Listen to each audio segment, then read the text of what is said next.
ایک طوطا ایک بہت بڑے درخت پر رہتا۔ اسے اپنی سرخ چونچ اور سبز پروں پر بہت غرور تھا۔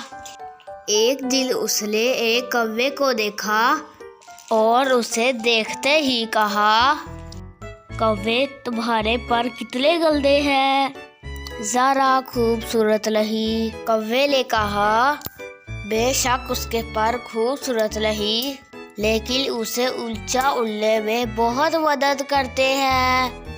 وہ باتیں کر رہے تھے کہ ایک شکاری آیا اور طوطے کو پنجرے میں ڈال کر لے گیا۔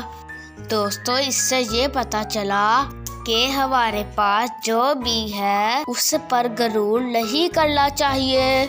اس پیاری سی سٹوری کے ساتھ اللہ حافظ۔ ملتے ہیں کسی نئی سٹوری کے ساتھ۔ پیارے دوستو، اگر آپ ہمارے چینل پر نئے ہیں تو چینل کو سبسکرائب اور ویڈیو کو لائک ضرور کیجیے گا۔